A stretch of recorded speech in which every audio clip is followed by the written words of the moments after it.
महाराष्ट्रातील मुख्यमंत्री माझी लाडकी बहीण योजनेच्या सुमारे 2 कोटी लाभार्थी महिलांना फेब्रुवारी महिन्याचा हप्ता अद्याप मिळालेला नाही. राज्य सरकार गुढीपाडव्याच्या शुभ मुहूर्तावर दोन्ही महिन्याचे हप्ते महिलांच्या बँक खात्यात जमा करू शकते. जर असे झाले तर पात्र महिलांच्या खात्यात थेट 3,000 रुपये जमा होतील, जे त्यांच्यासाठी भेट वस्तूपेक्षा कमी नसेल. तथापि प्रशासनाकडून अद्याप या संदर्भात कोणतीही अधिकृत घोषणा करण्यात आलेली नाही. मुख्यमंत्री लाडकी बहीण योजनेअंतर्गत लाभार्थी महिलांना दरमहा 1,500 रुपयाची आर्थिक मदत मिळते.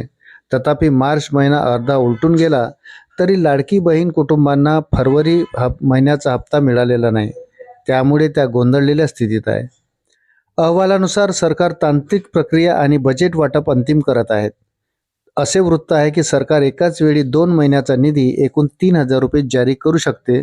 काही प्रकरणामध्ये लाभार्थ्यांना एकाच वेळी 2 महिन्याचा निधी मिळाला आहे.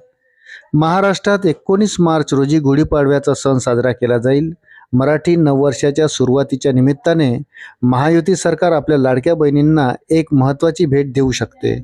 तथापि 2 हप्त्यांच्या एकाच वेळी वाटपाबाबत राज्य सरकारने अद्याप कोणतीही अधिकृत घोषणा केलेली नाही. त्यामुळे अधिक माहितीची प्रतीक्षा आहे. आता राज्यभरातील महिला त्यांच्या बँक खात्यावर डोळे लावून बसल्या आहेत. त्यांना या महिन्यात फक्त 1,500 मिळतील की 3,000चा दुप्पट हप्ता मिळेल हे जाणून घेण्याची उत्सुकता आहे. अधिकृत सरकारी घोषणा झाल्यानंतरच परिस्थिती स्पष्ट होईल. 3,000 रुपये मिळाल्याच्या बातमीत एक महत्त्वाची बातमी समोर आली आहे. ज्या महिलांना अद्याप त्यांची KYC प्रक्रिया पूर्ण केलेली नाही किंवा ज्यांचे बँक खाते आधारशी जोडलेले नाही त्यांना पेमेंट करण्यास विलंब होऊ शकतो. सरकारने स्पष्ट केले आहे की ज्या महिलांनी कागदपत्रे पूर्णपणे पडताळणी केली आहेत त्यांनाच पेमेंट केले जाईल. लाभार्थी महिला योजनेच्या अधिकृत पोर्टल किंवा ॲपला भेट देऊन त्यांची स्थिती तपासू शकता. अशाच नवनवीन अपडेट्ससाठी व्हिडिओला लाईक आणि चॅनलला सबस्क्राईब जरूर करा. धन्यवाद.